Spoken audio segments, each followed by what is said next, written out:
All right, welcome back. How about this? America is progressively getting. All right, welcome back. How about this? America is progressively getting more unhappy. Now, for the first time in the history of this report, the U.S. dropped. All right, welcome back. How about this? America is progressively getting more unhappy. Now, for the first time in the history of this report, the U.S. dropped out of the top 20 happiest nations. The youth poll is a disaster for the U.S., other Western countries like Germany, Canada, France, even Japan and China. Now, in North America, happiness has fallen so sharply for the young that they are now less happy than the old. How about that, right? Now, by contrast, in the transition countries of, say, Central and Eastern Europe, the young are much happier than the old there. Now, maybe the WF, remember the World Economic Forum, maybe they have something to do with it. You know, there are 8 billion people on the planet, and the WF says it should be only about 500 million. They talk about overpopulation. They suggest things that would kind of bring the population down. There's a steady drumbeat of negativity with this overpopulation and climate change. This has got the young people in the country in a baby bust, right? Not a boom, a baby bust. Now, climate change is a major reason that 13% of millennials polled remain childless, right? And a further 21% say it's a minor reason why they're childless. So, in essence, a third of millennial couples are childless, and they cite climate change as the reason. Now, how do we get here? And this can lead to some serious economic implications down the road, right? Unhappy 30-year-olds, they don't have kids because they don't see a future.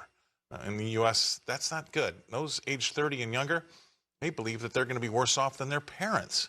Now, how do we stem this tide? We're constantly told America is a force for evil, right? It's horrible. They say we exploit poor countries with our capitalism, and we're irreparably racist. No wonder we've fallen down the list so far. Now, my next guest has some things to say about this. Please welcome into the show, Rebecca Walser. Rebecca, thanks for coming on.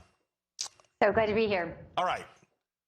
This was right down your alley, I thought. I mean, because you're a happy person, and I thought it'd be a good idea to bring you on with this one. But, you know, if I would like to throw one more thing in there, and I'll hand it over to you. Also, with these people that are talking about climate change all the time, I'm 58 years old. I should have died about 5 or 6 times by now when they started talking about this in the 1970s when I was a kid.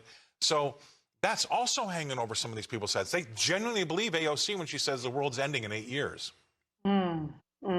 You know, it's so sad, Scott, because you look at this global survey, you can see that most younger people have the whole world in front of them, and they think, oh, the world is my oyster. I'm going to make something of myself and become something. This is what you and I grew up thinking, right? Like America had opportunity.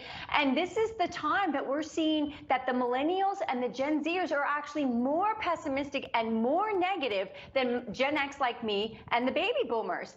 And this is the first generation, the Gen Zers, that actually might be worse off than their parents. If you look at the market and like the generation they're born in, they're born into an equity market that's done nothing but go up, up, up, up, up with small, minor interactions and disruptions that the Federal Reserve has made sure with the Treasury Department to backstop with, you know, stimulus and quantitative easing and low interest rates. So you would look at the market, you would think this would be a generation that would think, wow, you know, the world is my oyster and I can buy a house. But no, the lowest home affordability that we've had in decades, the lowest child birth rates that we're not even replacing ourselves now, Scott. And it's no wonder when you have the New York Times saying to young, people, every single birth is a carbon footprint that you need to consider. And they're being, preached at like, having children is bad for this world and it's bad for this earth and it's, methane and propane. It's just so much information. So they're dealing with low home affordability. They're worried about not being able to ever buy a house and just always being a perpetual renter, which starts to feel like you're a serf, right? Like I'm just working to just keep working, to just keep working. There's no sense of ownership or equity or asset accumulation, wealth accumulation, Scott. So these people are giving up before they ever even really get started. And this is telling us something as a country. We need to stop and we need to look and we need to really reverse course because we all grew up with the American dream as our opportunity and our oyster. And these people don't see it anymore. And they're right. Frankly, they're right. Yeah, I tell you what, I would throw one other thing in there that I find also shocking. You're right about the equity markets. This should be the time of their lives, right? This should be when they're really making the hay.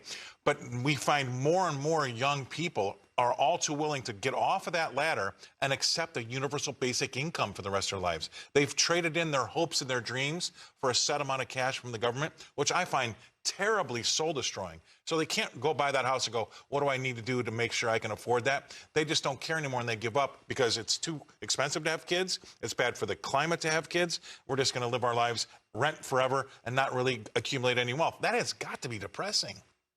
It's depressing, and I think if we really look at it, Scott, it really goes back to our educational system. Our system has really been taken over more by the progressive Marxist ideologies than the independent thinker.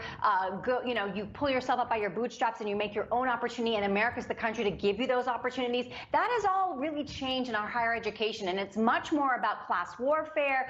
The rich are eating the poor. Capitalism is bad. Socialism takes care of everybody, and this is where these UBI conversations come in. Does the government have if AI takes over your job, does the government have a need to give you universal basic income? And it's more accepted in much lower level age groups. And so this really speaks to how our higher education system in this country has really moved to the left, towards Marxism, towards communism, and away from capitalism. And that is why these people also feel like they don't have opportunities, and they're kind of relegated to whatever life is going to throw at them. I agree. So if you are a college graduate and you get out of school and you're willing to take a universal basic income, you need to get your money back and just forget about it, because you didn't get anything for what you paid for. All right. Thank you very much for being on the show. If you paid for it, then get bailed out. Right. That's that caveat.